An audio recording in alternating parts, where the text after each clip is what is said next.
बड़ा सुंदर समय है। आज हम सत्संग के पावन अवसर पर महापुरुषों के, धर्मों के, संतों के आध्यात्मिक स्वरूप का,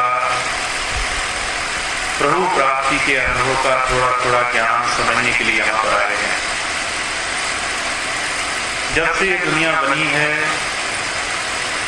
परमात्मा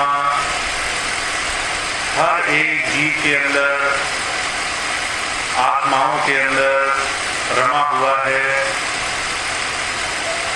पर हम जीवों को सुख और आनंद तब मिलता है जब हम उस परमात्मा का जीते जी दर्शन करने वाले बन जाते हैं। परमात्मा का दर्शन, माफ करना, कई अलग अलग स्वरूपों में, कई अलग अलग मत और धर्म को मानने वालों ने फरमाया है। पर अभी आपने मीराबाई का एक शब्द सुना। उन्होंने कहा परमात्मा का दर्शन नाम के रूप में, शब्द के रूप में मैंने अपने जीते जी पाया और उससे मेरे अंदर इतना प्रेम पैदा हुआ, इतना चाव पैदा हुआ कि कोई खुशी का ठिकाना नहीं। हुजूर कहा करते थे, भक्ति प्रभु प्राप्ति के रास्ते पे तो हर एक इंसान लगा हुआ है। जिसको जितनी बात समझ में आई है, जिसने जितना धर्म का स्वरूप समझा है, उसको परमात्मा की भक्ति माना है। पर जहां हम धर्म का, शास्त्रों का अनुसरण करने की बात कहते हैं, जीवन में किसी धर्म पर चलने की बात कहते हैं, वहां अगर थोड़ा सा विचार किया जाए तो हर एक धर्म सिर्फ परमात्मा के जीते जी दर्शन करने को ही उसकी भक्ति कहता है।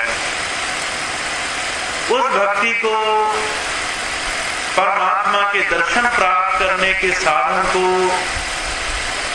नाम पाना कहा गया है। गुरु ग्रंथ साहब में 10 गुरु आए, उन्होंने नाम को शब्द के रूप में बयान किया। तीसरी पातशाही श्री गुरु अमरदास जी महाराज हुए, सिखों के गुरु। वो कहा करते थे कि शब्द उत्पत्त परलय हुई, शब्द ही फिर उत्पत्त हुई।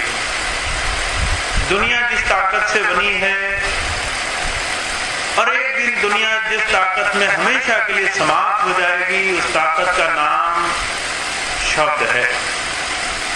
ना उसे राम कहा, ना कृष्ण कहा, ना वाहिगुरु कहा, ना अल्लाह कहा, ना गॉड कहा, ना उसे ब्रह्मा विष्णु महेश कहा, ना उसे ब्रह्म की शक्ति कहा। जिस ताकत से दुनिया बनती और बिगड़ती है, उसे शब्द कहकर बयान किया। मीराबाई ने उसी शब्द को नाम पाना कहा। उसी को कुरान शरीफ में मुसलमान भाई कलमा पाना कहते हैं। हुजूर कहा करते थे, दुनिया के हर एक महात्मा ने नाम की बड़ाई करी है। गुरु नानक देव जी महाराज ने कहा है, शब्द धरती, शब्द आकाशा, शब्द शब्द भया प्रकाशा, सकली सृष्टि शब्द के पाछे नानक शब्द घटे घटाते। जिससे ये धरती बनी है, जिससे आकाश बना है, वायु, जल और अग्नि बनी, ये पांचों तत्व बने, जिससे 3 गुण बने, जिससे हमारे शरीर की रचना होती है। वो प्राणाधार शक्ति जो सारी दुनिया को चला रही है, उसका नाम शब्द है और कुछ भी उसका नाम नहीं है। उसको नाम कहो, कलमा कहो, शिरोशा कहो, उस नाम को जाने बगैर कोई भी संसार के सच्चे सुख का ज्ञान प्राप्त नहीं कर सकता। हुजूर कहा करते थे, हमने कई बार मीराबाई के वृतांत सुने हैं। मीराबाई श्री कृष्ण की पुजारी थी। बचपन से ही उन्हें भगवान श्री कृष्ण के दर्शन होते थे और वो दर्शन उन्हें जो है करते करते अपने सारा जीवन बीत गया। जब उनकी शादी हुई तो उसी दर्शन के कारण राणा खानदान में जहां उनकी शादी हुई उन्हें बड़े भारी कष्ट भोगने पड़े, पर उनकी इतनी अच्छी लगन थी, उन्हें साक्षात भगवान कृष्ण के दर्शन हुआ करते थे। एक दिन बहुत दुखी व्याकुल होकर जब उन्होंने अपने अंदर प्रकट भगवान कृष्ण के स्वरूप से कहा, मुझे तो मोक्ष गति की प्राप्ति हो गई, मुझे आप मिल जाओ, जन्म मरण से छूटना ही मेरे जीवन का उद्देश्य है, मैं दोबारा इस संसार में इस लेन देन के बोझ को उठाने के लिए नहीं आना चाहती। जब ये बात कही तो भगवान श्री कृष्ण ने कहा, इस काम को पूरा करने के लिए तो तुम्हें किसी गुरु के पास जाना पड़ेगा। अगर तुम चाहती हो तुम्हें जन्म जन्मांतरों के दुख से छुटकारा मिले तो कोई ऐसा महात्मा चाहिए जिसके पास नाम हो, जिसके पास शब्द हो, जो अंतर से नाम का मालिक हो। उन्होंने पूछा, ऐसा महात्मा कहां मिलेगा? तो उन्हें काशी जाने का हुक्म हुआ, जिसे आज हम बनारस कहते हैं। जब वो बनारस गई, जिक्र आता है गुरु रविदास, जो जाति के बड़ी छोटी जात के थे, उनको जो है जब वो मिली तो जो है गुरु रविदास की दया से उनको अंतर में प्रभु दर्शन हुए। कहा गया है, काशी नगर चौक में गुरु मिला रैदास, झांझ पखावत वेणु बाजिया झांझर लोचन का। काशी में जब गुरु मिले, गुरु की दया से उनके अंतर की वो आवाजें खुल गई, जिसे हम अखंड कीर्तन कहते हैं, जिसे हम अंतर की ध्वनि कहते हैं, जिसे अंतर्नाद कहते हैं, जिसे शब्द कहते हैं, जिसे गुरुवाणी में शब्द कहा, वाणी कहा। असलियत में वो अंतर की आवाज जिस दिन आने लग गई, जिस दिन अंतर में उसको साक्षात प्रभु के स्वरूप के दर्शन हुए, उस दिन उसका मन मान गया और उसने क्या कहा, मीरा मन मानी सूरत शैल आसमानी। मीरा का मन मान गया। कब मान गया? जब उसकी सूरत आत्मा आसमानों का सैर करने वाली बनी, धरती के अच्छे बुरे तमाम ख्यालों को छोड़ करके वो अपने अंतर उस परमात्मा के देश को आने जाने वाली बनी, तो उसका मन मान गया। हुजूर कहा करते थे, संतों ने जिस परमात्मा की भक्ति के स्वरूप को धर्मों शास्त्रों से दुनिया के सामने बताया, वो किसी बाहरी माफ करना, बड़े बड़े साधन करने के तरीके को नहीं बताया। उन्होंने कहा, हम सबके अंदर परमात्मा ने अपना सूक्ष्म अंश नाम के रूप में बसा रखा है। क्या फरमाया? कहा, राम नाम हृदय बसो, भयो पाप का नाश, जैसे चिंगी आपकी बड़ी पुरानी घास। आपके और हमारे सबके अंदर परमात्मा का नाम है, पर हम अगर उस नाम को ना देख पाए तो हमारे पाप कर्म दूर नहीं होते, हमारे अंतर की बुराइयां दूर नहीं होती। हुजूर कहा करते थे, इंसान मालिक को देखते हुए भी उसके सामने बुराई करता है और उम्मीद करता है कि प्रभु हमारी बुराइयों को नहीं देख पाएगा। हुजूर एक बड़ा सुंदर उदाहरण फरमाया करते थे। सूफियों में फकीर हुए हजरत मूसा, जब उन्होंने खूब अभ्यास किया तो एक बहुत जो है जिज्ञासु इच्छुक व्यक्ति उनके पास आया। कहने लगा, महाराज आपका तो दुनिया में बड़ा नाम है, सारे लोग आपके अनुभव की, आपकी कमाई की तारीफ करते हैं, मुझे जो है आपके पास आने का मौका मिला, आप मुझे कुछ ऐसा उपदेश करो जिससे मेरा जीवन सुधर जाए। जब ये बात कही तो जो है इब्राहिम थे, कहने लगे भाई मैं क्या बताऊं, मैं तो गरीब सा आदमी हूं, मेरे पास देने को क्या है, जितना तुम जानते हो मैंने तो बस उतना ही जाना है। अब हाथ जोड़कर विनती करने लगा जिज्ञासु व्यक्ति, महाराज आपका इतना नाम है, अगर आप हमें साधारण सी भी बात बताओगे तो उससे भी हमारा फायदा ही होगा। अब इब्राहिम कहने लगे मेरे पास बताने को तो कुछ खास नहीं, बस कुछ बातें मैंने जीवन में समझी हैं, मैं तुम्हें बता देता हूं, तुम्हें समझ में आ जाए तो तुम्हारा भला होगा। उन्होंने 6 बातें बताई। कहने लगे पहली बात, ये सारी दुनिया परमात्मा का घर है, परमात्मा सारी दुनिया में रचा बसा है, दुनिया का कोई कोना ऐसा नहीं, संसार का कोई एक जीव ऐसा नहीं जो परमात्मा की नजर से बचा हो। वो सबके अंदर बसता है, फिर भी दुनिया उसे देख नहीं पाती। इब्राहिम कहने लगे हम खुदा के घर में रहते हैं, मालिक के घर में रहते हैं, ये जो है ईमानदारी नहीं हुई। हम जिसके घर में रहें उसकी याद न करें, उसकी बात न माने। अगर जो है तुम्हें उस खुदा के हुक्म में नहीं रहना, अगर तुम्हें बुराइयों का जीवन अपनाना है, अगर अच्छाई का जीवन नहीं बनाना, तो तुम उसके घर से बाहर निकल करके गलत काम करो। अब वो जिज्ञासु अभी आया ही था, 2 ही जो है उसने शब्द सुने थे। कहने लगा महाराज आपने अभी 2 बातें कही और दोनों ही बातें एक दूसरे से उलट है। अभी थोड़ी देर पहले कह रहे थे सारी दुनिया परमात्मा का घर है, आप कहते हो अगर बुरा काम करना है तो परमात्मा के घर से बाहर निकल कर करो। जब सारी दुनिया ही उसी का घर है तो बाहर कहां निकल कर जाएंगे? दुनिया की कोई ऐसी जगह नहीं बसती जहां पर वो देख ना सकता हो। जब ये बात कही इब्राहिम कहने लगे मेरी एक बात तेरे दिल में बस गई, खुदा सारी दुनिया में रमता है, तुझे मालूम है वो सारी दुनिया में रमता है, उससे छुपा नहीं जा सकता। जब ये जानता है उससे छुपा नहीं जा सकता, तो ये ईमानदारी नहीं हुई। जिसके घर में रहो, उस जिसकी रोटी खाओ, जिसकी जो है सारी दया मेहर पर जीवन जियो, उसकी बात न मानी जाए।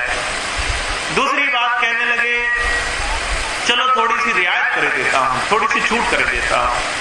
अगर उसके घर में रह करके उसकी बात न मान सको तो कम से कम ये करना, उस खुदा के सामने जो है कोई गलत काम मत करना, उसके पीठ पीछे करना। कहने लगे महाराज ये तो वही बात दूसरी तरीके से बोली आपने, जब वो सब जगह देख लेगा तो कौन सी ऐसी जगह होगी जहां मैं छुपकर काम कर सकूंगा? कोई ऐसी जगह नहीं जहां उससे छुपा जा सके। इब्राहिम कहने लगे जब मालूम है वो सारी जगह तेरे ऊपर नजर रखता है, फिर भी बुराइयों का जीवन नहीं छोड़ता और उम्मीद करता है एक दिन तुझे खुदा वो जन्नत में स्वर्गपुरी में ले जाएगा और गुरुओं के साथ बिठाएगा। जब अच्छे काम नहीं करता तो भला कैसे होगा? कहने लगे चल थोड़ी छूट और किए देता हूं। तीसरी बात यह है, ये जो है माफिक नहीं है। जिस खुदा के हुक्म में रहो उसकी बात मानो, और अगर जो है उसकी बात ना मानी जाए तो उसकी दी हुई रोटी खा लो। अगर जो है उसकी बात ना मानो तो उतने वक्त की रोटी मत खाओ। कहने लगा महाराज अगर ऐसा हो गया तो भूखे ही मर जाना है, यहाँ तो जीवन पाप कर्मों से भरा पड़ा है। कभी इंसान झूठ बोलता है, कभी मक्कारी करता है, कभी किसी को धोखा देता है। एक घड़ी भी जीवन की ऐसी नहीं हम दूसरे से प्यार करके गुजारते हो। आप कहते हो रोटी मत खाओ, यहाँ तो सारा जीवन भूखे रहना पड़ जाएगा। कहने लगे जब तू जानता है खुदा ने प्यार का, मोहब्बत का, एक दूसरे से भाईचारे का संदेश दिया है, उसने जीवन को उस मालिक की याद में गुजारने का हुक्म दिया है, ये जो है ईमानदारी नहीं हुई। जिसके घर में रहो, जिसकी रोटी खाओ और उसका हुक्म भी मानने की जो है वो जीवन में नियम न बनाओ। जब 3 बातें कह ली उसके दिल भारी हो गया। इब्राहिम कहने लगे चलो इससे अलग हटकर बात करते हैं। चौथी बात कहने लगे दिया, ये जीवन एक दिन वापस ले लिया जाएगा।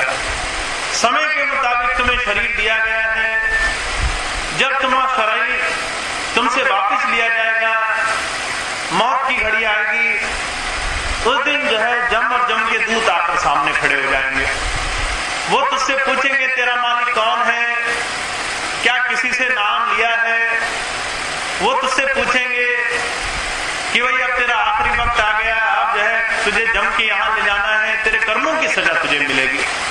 उस वक्त तू जो है ये क्या कह देना, थोड़ी देर ठहर जाओ, मैंने जीवन में बड़े पाप कर्म करे हैं, पहले उनकी माफी तो मांग लूं, तौबा तो कर लूं, अपनी बुराइयों से छूटने का सामान तो कर लूं। जब ये बात कही वो सोचने लगा, मौत में कौन किसी की सुनेगा, जब मौत की घड़ी आएगी कौन सा जम और जम के दूत मेरी मान लेंगे, वो तो जबरदस्ती खींचकर शरीर से प्राण निकाल लेंगे, मेरी कौन सुनाई होगी वहां पर। कहने लगा हुजूर जितनी बात कहते हो उल्टी बात कहते हो, जब मौत की घड़ी आएगी कौन मेरी सुनेगा, कौन समय देगा कि मैं अपनी गलतियों की माफी मांगूं, तौबा करूं।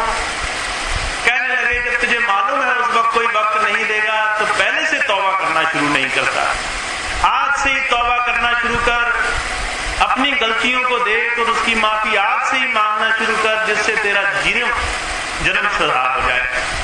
पांचवी बात कहने लगे तुझे जो है उस वक्त मौत की घड़ी के वक्त खुदा के फरिश्ते भी आएंगे, वो पूछेंगे तूने किसी से नाम लिया, किसी से गुरु दीक्षा ली, किसी को अपने जीवन की बात दौड़ सौंपी जो तेरी संभाल कर सके, तेरे बदले तेरे कर्मों का कुछ बोझ उठा सके, तो उस वक्त उन्हें डांट फटकार कर निकाल देना।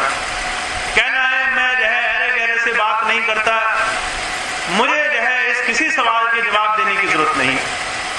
जब ये बात कही वो कहने लगा एक तो खुदा का फरिश्ता आएगा मेरी संभाल के लिए, तुम कहते हो उसी को धक्का मारकर निकाल देना, दुनिया में एक तो अच्छा काम होगा मेरे साथ। कहने लगे जब मालूम है वो तुझसे जो सवाल पूछेगा उसका जवाब नहीं दे सकेगा, उसका जवाब पहले से ढूंढकर क्यों नहीं रखता, आज से अभी से नाम की परख क्यों नहीं करता, नाम क्या है, शब्द क्या है, कलमा क्या है, उस नाम को समझ क्यों नहीं लेता जिसको दुनिया के सारे धर्म शास्त्र बयान कर रहे हैं, जिसको दुनिया के सारे जो है शब्दों में महापुरुषों ने बयान किया है, और सिर्फ तूने उनकी रटंत विद्या अपनाई है, उसको जीवन में अपनाकर नहीं देखा। कहने लगे चलो आखिरी बात बता देता हूं, यहां तो सुधार हो जाएगा।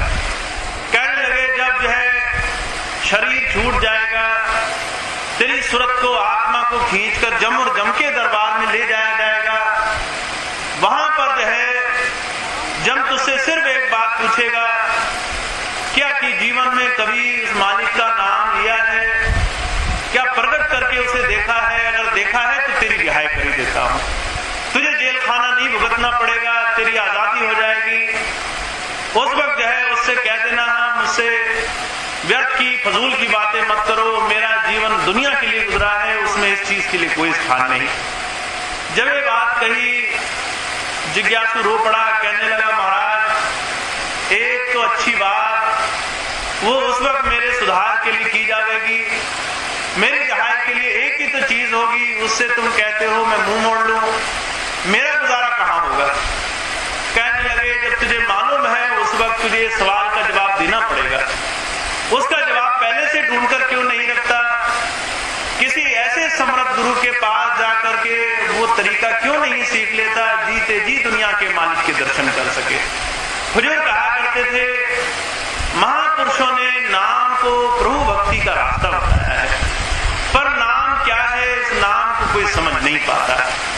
सिख भाइयों ने नाम को गुरुवाणी में लिखे हुए मंत्र समझ लिया, वो शब्दों को समझ लिया, हिंदुओं ने उसे जो है रामचरितमानस में लिखी हुई पूरी पुस्तक समझ लिया, गीता में लिखे हुए श्री कृष्ण के वाक्य समझ लिया।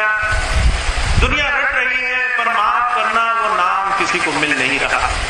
हुजूर कहा करते थे हालत ये है जिस नाम की चर्चा संतों महापुरुषों ने करी उस नाम को हम आज जानने वाले भी नहीं बने। कारण क्या है, हमारे लिए नाम सिर्फ शब्द है, जबान से बोले जाने वाली चीजें हैं, पर संतों ने नाम को नाम या फिर सिर्फ जबान से बोले जाने वाली वस्तुएं नहीं फरमाया। उन्होंने कहा नाम वो शक्ति है जो जीवन आधार है, जो हमारे अंदर रची बसी है। हुजूर कहा करते थे, ईसा मसीह ने इस बात का बड़ा खुल करके प्रचार किया। उन्होंने कहा in the beginning was the word was with God, the word was God. जब दुनिया बनी भी नहीं थी तब दुनिया में सिर्फ परमात्मा था। वो परमात्मा भी किसी रूप रंग आकार शक्ल सूरत में नहीं था, निराकार में था, शब्द रूप में था।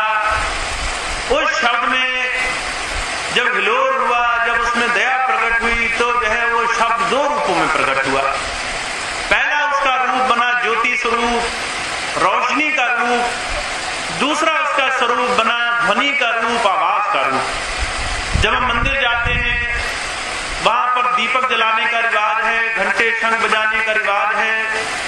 हुजूर कहा करते थे जब हम मुसलमान भाइयों की मस्जिद में जाते हैं वहां मेहराब में दीपक जलाया जाता है, वहां पर अज़ान देने का रिवाज है, कलमा का जिक्र किया जाता है, जोर जोर से जो है वो बांग दी जाती है।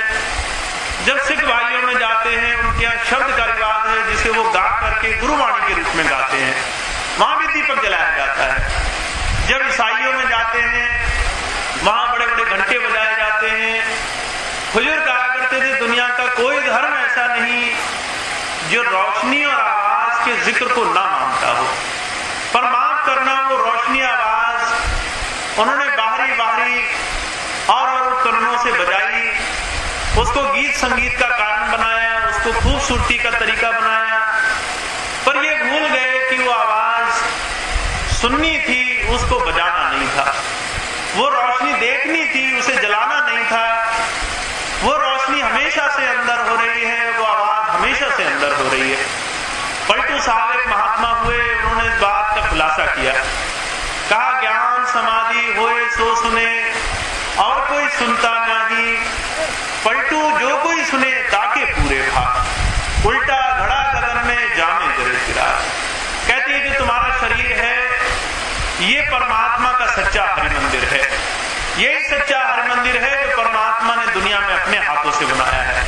बाकी मंदिर तो इंसान ने बनाए, ईंटे गारे से बनाए, संगमरमर से बनाए और कीमती चीजों से बनाए। जिसके पास अच्छा पैसा था अच्छा मंदिर बनाया, जिसके पास कम पैसा था कच्चा मंदिर बनाया। पर जो कहा करते थे फिर भी वो इंसानी रचना रही। असली हरिमंदिर तो ये है जो परमात्मा ने हमें सौंपा है। हुजूर क्या फरमाया करते थे, कहा करते थे ये शरीर हरिमंदिर है, इसमें सच्चे की ज्योति। ये शरीर परमात्मा का मंदिर है जिसमें परमात्मा ज्योति रूप में विराजमान है। जब हुजूर कृपाल सिंह जी महाराज दूसरी विश्व यात्रा पर विदेश गए, वहां प्रवचन फरमाया तो जो है वो 25 दिसंबर को बड़े दिन क्रिसमस वाले दिन जो है सत्संग फरमाने लगे। और उन्होंने क्या फरमाया, कहा God does not reside in the temple made by human hands. प्रभु जो है इंसान के हाथों बनाए हुए मंदिरों में निवास नहीं करता। जो ईंटे गारे के बनाए गए उन मंदिरों में प्रभु निवास नहीं करता। फिर क्या कहा, he lives in his own creation. वो अपने बनाई हुई रचना में रहता है जो उसने अपने हाथों से बनाई है। हुजूर कहा करते थे परमात्मा ने जीवित प्राणी बनाए, इंसान, पशु, पक्षी, कीड़े मकोड़े, 84 लाख तरह के जीवन बनाए और हर एक के अंदर बस गया। हुजूर कहा करते थे जन्मों जन्मांतरों से इंतजार करता है कभी कोई जीव दुनिया से व्याकुल होकर परेशान होकर अपने अंदर आकर के मुझे ढूंढ लेगा। हुजूर कहा करते थे, पलटू साहब ने इस बात का और खुलासा कर दिया। उन्होंने कहा जब कोई ज्ञान समाधि में बैठता है, ज्ञान समाधि किसे कहते हैं, पढ़ने लिखने को ज्ञान नहीं कहते। हुजूर कहा करते थे ये किताबी ज्ञान है, किताब से शुरू होता है और किताब पर खत्म हो जाता है। एक ज्ञान वो है जो आत्मा से अंतर से आता है। हुजूर कहा करते थे दुनिया के सारे ज्ञान का भंडार इंसान अपने आप में है। कबीर साहब के जीवन की घटना आती है। सर्वाजीत एक ब्राह्मण था, उनके पास गया, कहने लगा महाराज मुझसे शास्त्रार्थ करो, बहस करो धर्म पर, मैंने चारों वेदों का ज्ञान करा है। जब ये बात कही तो कबीर साहब जब जो है बड़ी मौज में बैठे थे, कहने लगे क्या तुमने जो है 5वां वेद भी पढ़ा है कभी? अब जो है शर्मा जी बहुत ज्ञानी था, सारी किताबें पढ़ रखी थी, उसने कभी सुना ही नहीं था दुनिया में 5वां वेद भी कोई चीज होती है। और माफ करना, अगर गौर से देखा जाए भौतिक दृष्टि से 5वां वेद आज भी कुछ नहीं होता। 5वां वेद कुछ नहीं था, पर जो है शर्मा जी जो है बड़ा व्याकुल हुआ, कहने लगा महाराज 5वां वेद तो आज तक नहीं पढ़ा। 5वां वेद मेरी समझ में तो होता ही नहीं संसार में।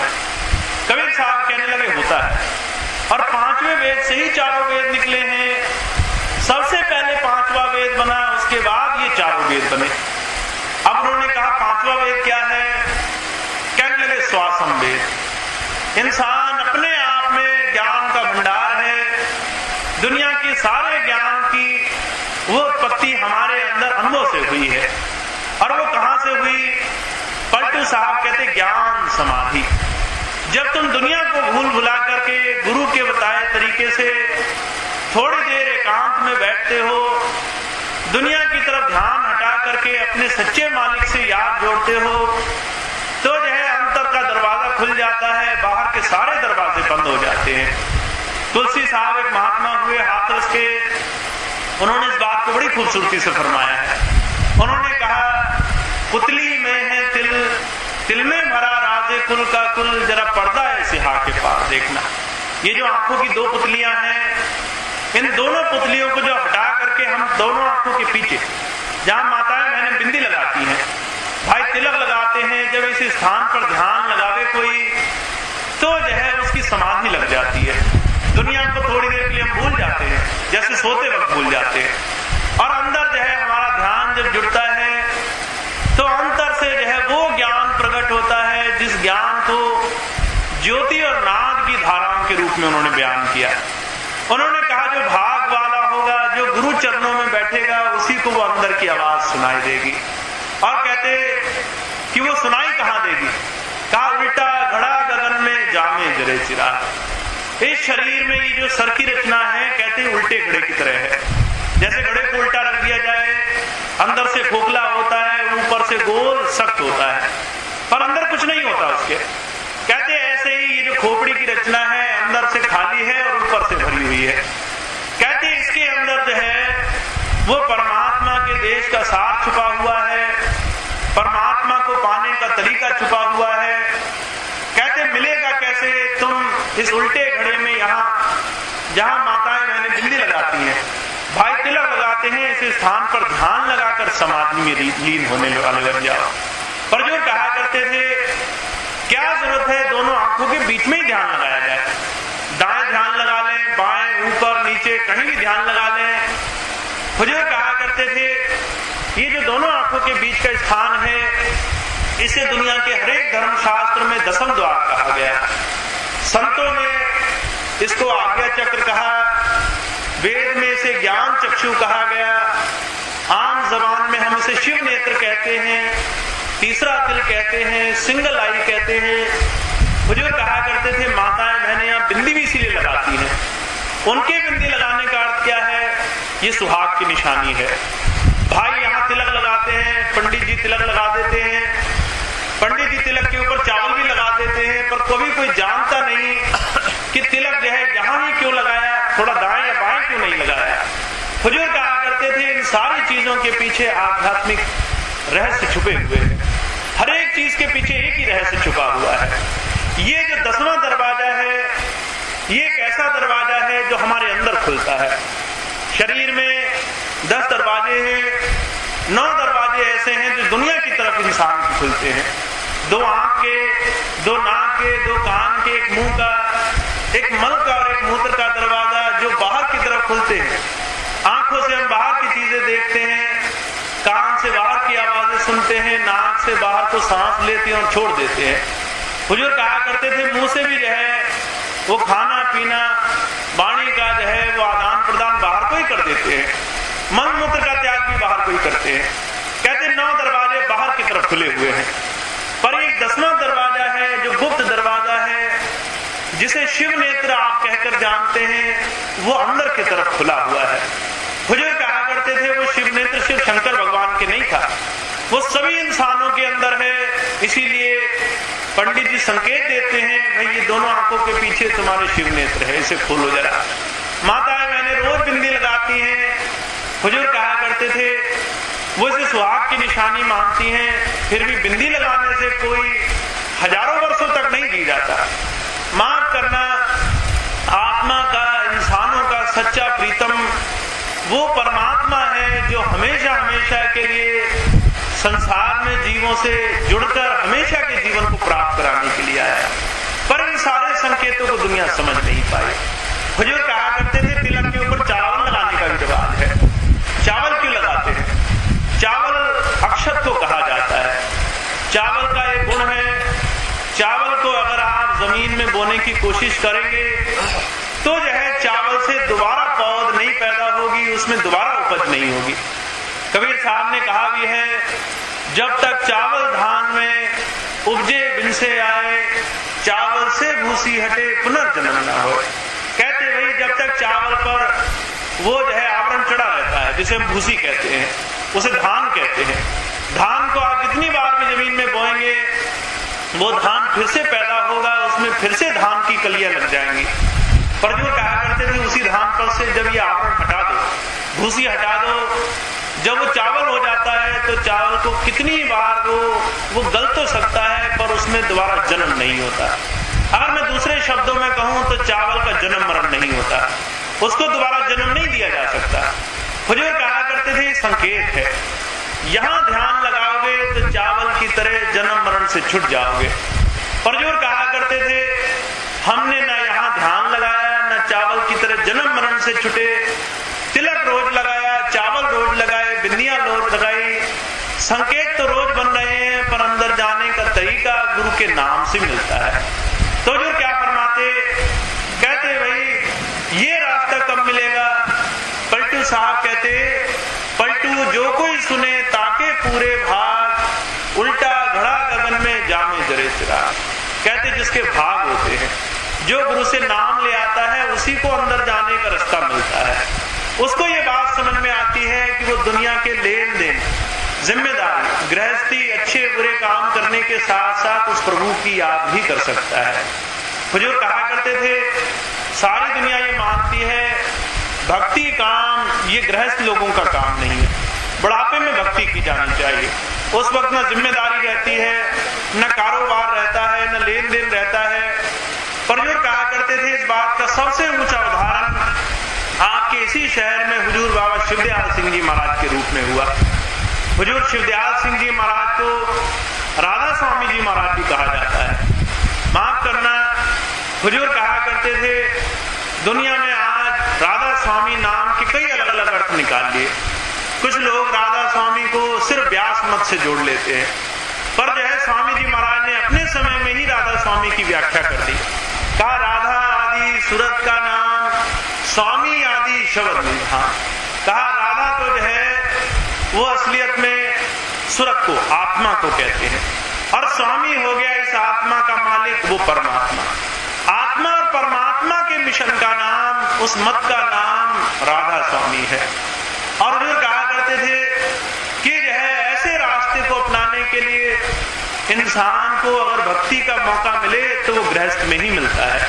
वो जिम्मेदारी, लेन देन, कारोबार, अच्छे बुरे को निपटाने के साथ साथ ही भक्ति कर सकता है। इसका नमूना मिला हुजूर बाबा सावन जो है शिवदयाल सिंह जी महाराज, वो आगरा में उनके गुरु तुलसी साहब के नामदानी थे, दीक्षित थे।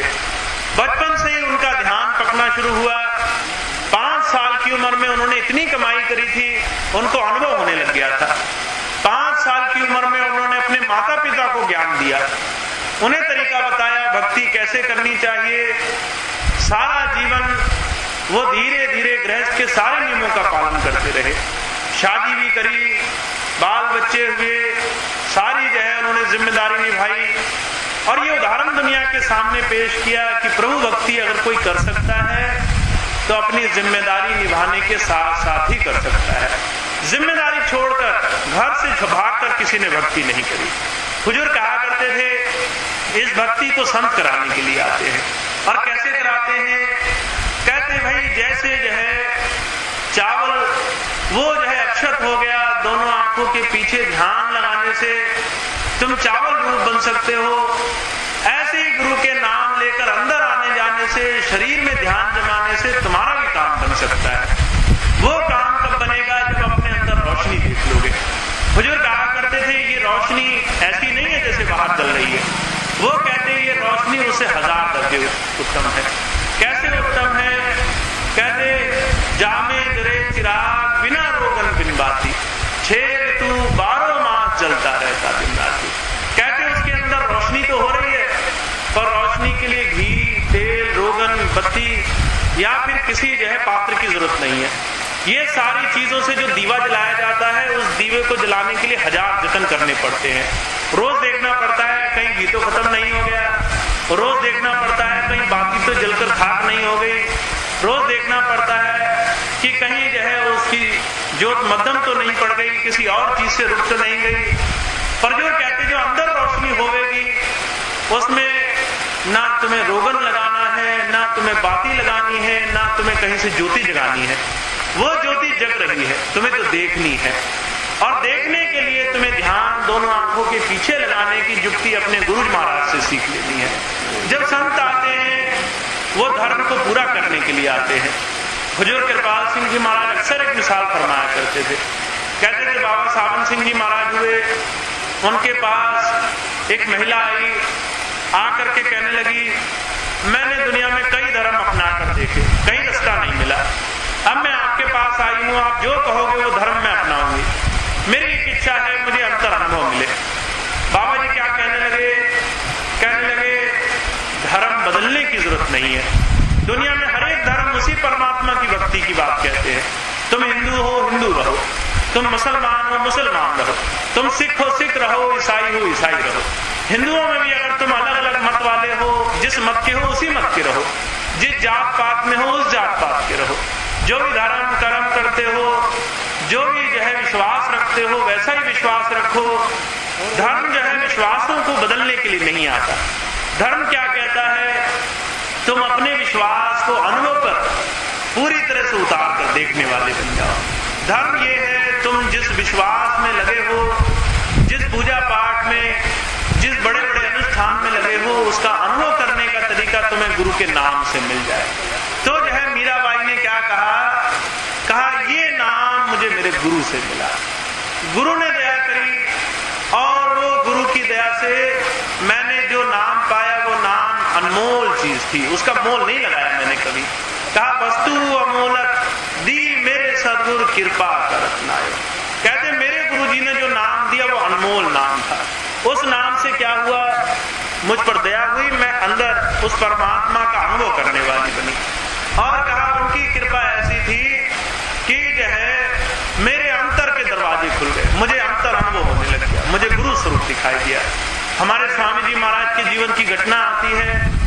स्वामी जी महाराज जब सन 1982 में विदेश जर्मनी यात्रा में गए तो वहां पर जो है जर्मनी में एक जगह उनका सत्संग प्रोग्राम हुआ। जब प्रोग्राम हुआ बहुत सारी संगत इकट्ठी हुई। एक ईसाई मत को मानने वाली महिला बैठी थी, उसने जो है जब सत्संग सुना तो बहुत गुस्सा हो गई। कहने लगी तुम झूठ बोलते हो कि परमात्मा को आज के रूप में देखा जा सकता है। आज से 2000 साल पहले ईसा मसीह हुए, मैं तो आज भी ईसा मसीह के दर्शन करती हूँ। स्वामी जी ने बड़े प्यार से कहा भाई अगर तुम्हें ईसा मसीह के दर्शन अब दोबारा हो तो उनसे कहना कि मुझे आगे रास्ता बताओ, मुझे और आगे जाना है। जब ये बात कही उसने कुछ बोला नहीं, चली गई, पर मन में बात उसके लग गई। जब अगली बार जो है वो ध्यान पर बैठी, उसको अंतर में ईसा मसीह के दर्शन हुए। उसने यही सवाल पूछा आगे का रास्ता बताओ, तो उसने देखा ईसा मसीह वो जो है गायब हो गए और एक दूसरी शक्ल दिखाई देने लग गई। जब शक्ल को गौर से देखा तो उसकी हैरत का, आश्चर्य का ठिकाना नहीं रहा। उसने देखा ये तो वही स्वामी जी हैं जो 2 दिन पहले सत्संग में इतनी बड़ी बड़ी बातें कर रहे थे, उनको मैंने इतना नाराज हुई, ये तो उन्हीं की शक्ल दिखाई देती है। और ईसा मसीह के रूप में वो बदल गए और कहने लगे मैं ही तुम्हें आगे का रास्ता दिखाऊंगा। अब वो बड़ी व्याकुल हुई। जब जो है उसने स्वामी जी का पता जानना चाहा तो पता चला स्वामी जी जर्मनी छोड़कर आगे देश में चले गए। बहुत व्याकुल थी, घर बार को थोड़ी देर के लिए भूल करके बड़ी लंबी यात्रा करके वो जो है आगे गई। स्वामी जी जो है उन दिनों अमेरिका में सत्संग कर रहे थे। बहुत दूर यात्रा करके अमेरिका पहुंची। सुबह 6 बजे जो है स्वामी जी के कमरे पर दस्तक दी उसने जाकर। वहां का एक नियम है, बिना बुलाए, बिना जो है किसी अपनी पूछताछ के, बिना जो है वो अपॉइंटमेंट लिए कोई भी किसी से जाकर नहीं मिलता। जब वो सुबह सुबह पहुंची, स्वामी जी ने बड़ी हैरत करी, कौन आ गया, यहाँ तो कोई बिना बताए आता नहीं। जब स्वामी ने दरवाजा खोला तो उसी महिला को देखा। स्वामी ने देखा ये तो जर्मनी की स्त्री है, यहाँ कैसे आ गई। उससे पूछा भाई यहाँ कैसे आना हुआ। उसको जो है इस बात को सुनते ही और नाराजगी हुई, बहुत गुस्सा किया उसने। कहने लगी आपने कहा था कि जब ईसा मसीह के दर्शन हो पूछ लेना आगे कौन मिलेगा। मुझे आपका रूप दिखाई दिया, आपने कहा अगर रास्ता जानना है मेरे पास चले आओ। मैं इतनी दूर से चलकर आपके पास आई हूं, अब आप पूछते हो कैसे आना हुआ। जब ये बात स्वामी ने सुनी, स्वामी ने उसे बिठाया, उसे दीक्षा दी, तरीका बताया नाम का। उसे बड़ा अच्छा अनुभव हुआ और उसके बाद फिर वो सारा जीवन अनुभव करके जीवन में सही रास्ते को प्राप्त कर पाए। हुजूर कहा करते थे माफ करना ये नहीं कहा जा रहा राम के दर्शन होना, कृष्ण के दर्शन होना, भगवान शिव के दर्शन होना और स्वरूपों के दर्शन होना गलत है। पर हुजूर कहा करते थे सच्चे स्वरूप के दर्शन, जो आज जीवित रूप में परमात्मा जिस रूप में रास्ता दिखा रहा है, उस रूप से जो है तरीका सीखे बगैर जीवन का उद्धार नहीं हो पाता। इसलिए गुरबाणी में क्या कहा गया, जिन पुरखी गुरु न सेविया ते दुखी उपकार। जिसने पुरुष रूप में, पुरुष कहते हैं जिंदा शरीर रूप में हमारे सामने किसी इंसानी जामे में बैठे हुए एक समर्थ रूप में परमात्मा अगर काम न करता हुआ दिखाई दे तो कहते भाई उसके साथ जुड़े बगैर किसी को आगे का रास्ता नहीं मिल पाता। लोग धर्म कर्म खूब करते हैं, बड़े धर्मात्मा भी कहलाते हैं, पर जो कहा करते थे अंदर की हालत नहीं बदलती। अंदर वही दुनिया के अच्छे बुरे ख्याल, दुनिया की बुराइयां, दुनिया के ख्याल पड़े रहते हैं, अंदर की जो है सफाई नहीं हो पाती। तो जो क्या फरमाया करते थे, कहते थे जब पूरे सद्गुरु से मुलाकात होती है तो गुरु जीवन को जीने का तरीका सिखाता है। वो जीवन में गृहस्थी, दुनियादारी और परमार्थ को दोनों को बड़े संयमित, बड़े संतुलित रूप से जीने का तरीका सिखा देता है। हुजूर ने क्या फरमाया, तुलसी साहब ने कहा गुरु सबसे पहले जीवन से बुराइयां निकालने का तरकीब सिखाने के लिए आता है। कहा दिल का उजरा साफ कर जाना के आने के लिए, ध्यान गैरों का हटा उसको बिठाने के लिए। कहा भाई दिल को साफ करो, क्योंकि अगर परमात्मा कहीं बसेगा तो इसी दिल में बसेगा। अगर इस दिल में दुनिया बसी है तो इसमें परमात्मा नहीं बस पाएगा। इस दिल से दुनिया को निकाल फेंको, दुनिया की इच्छाएं, वासनाएं, चिंताएं, दुनिया की फिक्र, परवाह सब पीछे छोड़ दो। हुजूर कहा करते थे जिसके दिल में दुनिया की चिंता है वो मालिक के दर्शन नहीं कर सकता, वो मोक्ष गति की प्राप्ति कैसे करेगा। उसको तो दुनिया को भोगने की चाह लगी हुई है। शहंशाह जी महाराज हुए, देहरादून के समर्थ संत हुए, उन्होंने कहा सही तरीका क्या है। चाह गई, चिंता गई, मनवा बेपरवाह, जिसको कुछ नहीं चाहिए सो शाहनकोशा। कहते अगर दुनिया में राजा भी हो, वो भी रोज रोज मांगता हो तो राजा किसका, वो भी तो भिखारी हुआ। और कहते अगर कोई भिखारी हो, संतुष्ट हो, उसको जो है कुछ मांगने की इच्छा ना हो, तो कहते वो राजा उस जो है भिखारी से भी गया गुजरा है, उससे भी बदतर है। और वो भिखारी उस राजा से 1000 दर्जे अच्छा है जिसकी चिंताएं नहीं, जिसको चाह नहीं। कहते भाई इच्छा रहित जीवन गुरु सिखाने के लिए आता है। जब गुरु के चरणों में हम पहुंचते हैं, उसके बताए तरीके से भक्ति करते हैं, तो हुजूर कहा करते थे हमारे जीवन में निश्चिंता आ जाती है। कबीर साहब ने क्या कहा, कबीर भरोसे राम के निर्भय होकर सोए, अनहोनी होनी नहीं होनी होए सो होए। कहते भाई तुम्हें गुरु के चरणों में जीवन को जीने का सही तरीका आ जाएगा। वो क्या कहता है, कहता है तुम जो है निर्भय हो जाओ, तुम्हें किसी चीज का डर नहीं होना चाहिए। तुम ऐसे जियो जीवन में जैसे तुम्हारे तुम्हारी संभाल के लिए खड़ा है। कारण क्या है? वो कहते जो अनहोनी, हम कहते हैं ना जीवन में बड़े बुरे काम हो जाते हैं, हमारे जीवन में बड़ा नुकसान हो जाता है, बड़े कष्ट हो जाते हैं, हमारे ऊपर किसी ने ये कर दिया, वो कर दिया, नुकसान हो गया। वो कहते हैं ऐसी अनहोनी चीज संसार में कुछ नहीं होती, सब परमात्मा की लेखनी से पहले लिखा हुआ है। अनहोनी कुछ नहीं होगी तुम्हारे जीवन में, और जो लिखा है होना जरूरी है, कहते वो होएगा जरूर। वो अगर कष्टदायक भी हो, कहते उस वक्त गुरु की दया महर से, उसके सहारे से हम जो है तमाम कष्टों को भी बड़ी आराम से गुजार लेते हैं, उनसे भी हमें जो है किसी तरह की परेशानी नहीं होती।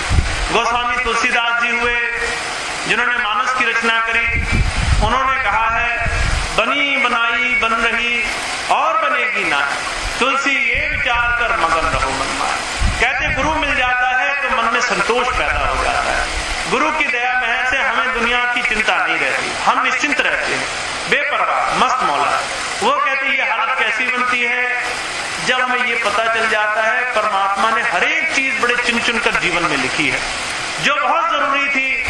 हो सकता है उसमें बहुत सारे कष्ट भी लिखे हो, बहुत परेशानी भी लिखी हो, पर कहते जो कर्म बहुत जरूरी थे वही कर्म हमारे जीवन में होने लिखे गए हैं, उससे हम बच नहीं सकते, भाग नहीं सकते। और कहते जो है काम नहीं होना है, चाहे वो कितना ही सुख कर क्यों ना मालूम पड़े, चाहे वो कितना ही धन शौहरत ऐशो आराम से भरा हुआ क्यों ना मालूम पड़े, कहते उसको कोई कर नहीं सकता। हुजूर कहा करते थे होनी और अनहोनी सब प्रभु की लेखनी से लिख दी गई है, वहां गुरु की दया में काम कर। जब गुरु मिल जाता है, हुजूर कहा करते थे वो रेख में मेख मार देता है। जब कष्टदायक माहौल होता है वो अपना हाथ बना देता है, वो जो है हमें उन तमाम बुराइयों से संभाल कर रखता है। जब जो है चीजें नहीं मिलने वाली होती, वो दया करके उनसे भी हमें संतोष भाव में ले जाता है, हमारे दिल की इच्छाओं का वो नाश बड़ी अच्छाई से और आसानी से कर देता है। तो जो कहा करते थे बिना गुरु बिना समर्थ महापुरुष जीवन किसी ने नहीं दिया, जिसने दिया वो जीवन माफ करना अंत समय मन माया की कैद में फंसकर 84 का भोग भोगने लायक बना। तो जो कहा करते थे दुनिया के हर एक महापुरुष ने इस बात की चर्चा करी है। श्री राम जो है हुजूर कहा करते थे, गोस्वामी जी ने रामचरितमानस में सबसे पहले क्या कर दिया, कहा बंदो गुरुपद कंज कृपा सिंधु नर रूप हरि महामोहतम कुंज जास वचन रवि करनी कर। कहते भाई सबसे पहले मैं अपने गुरु की वंदना करता हूँ।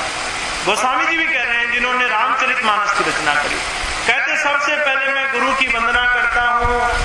क्यों करता हूँ? कहा मेरे गुरु वो नर के रूप में हरि हैं, परमात्मा है, कृपा के सिंधु हैं, वो कृपा करने में जो है भंडार है, वो चाहे तो दुनिया की सारी दया में है हम पर उड़ेल दे। और कहा उनकी कृपा का क्या असर है? कहा महामोहतम कुंज, ऐसा मोह का विषयों का इतना काला घना अंधेरा, कहते जो है वो जो है गुरु की दया महर की रोशनी से हमेशा के लिए उजागर हो गया। और कहते जास वचन रवि करनी कर।